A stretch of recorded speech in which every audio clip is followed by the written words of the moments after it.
This is a guest essay written by Elise Ronan of the newsletter, An Unimportant Woman.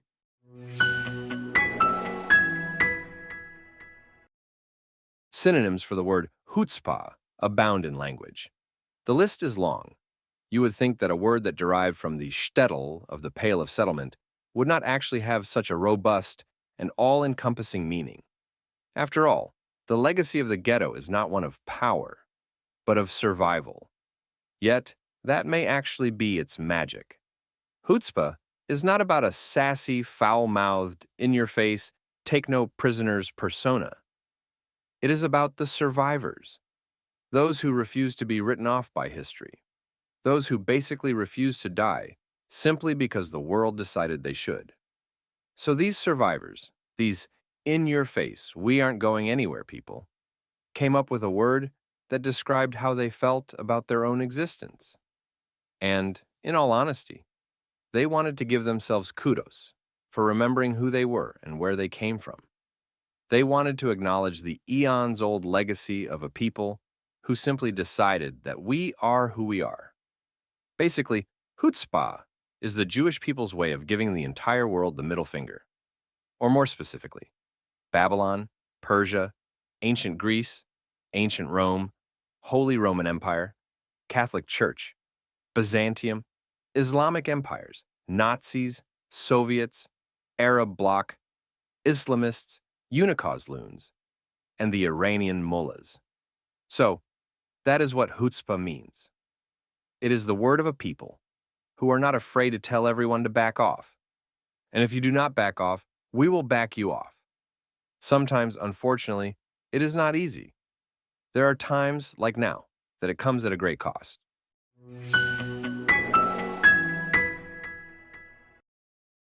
The right to live free is not always guaranteed, and there is and has always been a price to pay for freedom. Not because the majority of the world does not want to run their own lives, but because evil abounds in a world where the megalomaniacal decide they have all the answers, and only their answers are the ones allowed. Unfortunately, there are also those who think that they can build a dome over their nation, and the evil that exists outside the dome is not going to find a way in.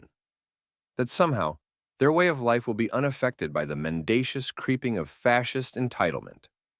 That somehow, their right to a society which enshrines the rights of humankind will continue to exist in a dystopian world that is bogged down in sectarian violence and barbaric depravity. I call these people cowards. Cowards because they are selfish and narcissistic. That, for some unbeknownst reason, they, and they alone, are entitled to live in a world of freedom while the rest of humanity suffers. Plus, they stupidly think that somehow this evil will not eventually come for them. In living memory, we have experienced this world before, yet no one seems to remember the sacrifices that had to be made in order to save our way of life. We have allowed a revision of our history to make those who adhere to the Western belief of freedom portrayed as the quote-unquote bad guys. We have allowed those who despise freedom to turn the world upside down so that Western society lauds those who burn babies alive in ovens and rape 12-year-olds to death. These medieval butchers are now the heroes of the day in many Western capitals. Their acolytes parade weekly to celebrate their atrocities.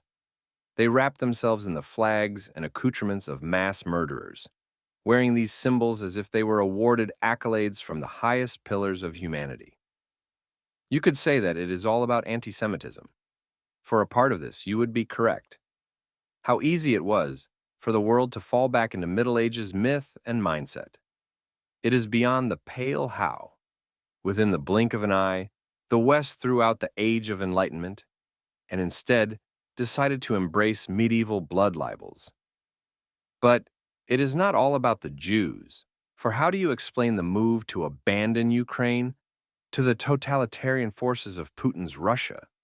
And how do you explain the intellectuals who tie themselves into knots to excuse the genocide taking place in Ukraine? How do you explain the Westerners who think that their problems would all be solved by simply ignoring the rest of the world? How is it possible that we have allowed ourselves to be so lulled into complacency. You cannot blame this all on the woke movement, or Black Lives Matter, or the COVID aftermath. This has been decades in the making. We have allowed ourselves to think that nothing is worth fighting for, that our way of life is meaningless. We have allowed a society of jealousy. We have pushed a world where we cannot teach competition that to produce and create is seen as a bad thing, and to stand up for the righteous ideas of the U.S. First Amendment are somehow the epitome of evil. How dare we use words that make someone else uncomfortable? Such chutzpah, such gall, audacity, nerve, temerity, arrogance, and cheekiness. Luckily in the U.S., we have not started imprisoning people for saying the wrong thing on social media like they have in the United Kingdom. But given their way, these haters of the U.S. Constitution would love to do it here. The revolting aura of these people to decide that we should never get to defend our way of life is pervasive. They have decried who we are and what our society has accomplished. I, for one, have had enough. I am taking back the chutzpah of my ancestors. We, the Jewish people, are the chutzpah people. We have stood against the mightiest of empires and outlived them all. We will outlive these troubles too. We know how our societies will be run. We have been doing it for thousands of years. The question I pose to the rest of the world, though, is, what kind of world do you want? What will your societies look like? And will it be worth it for your children to live in the future you allow to be created?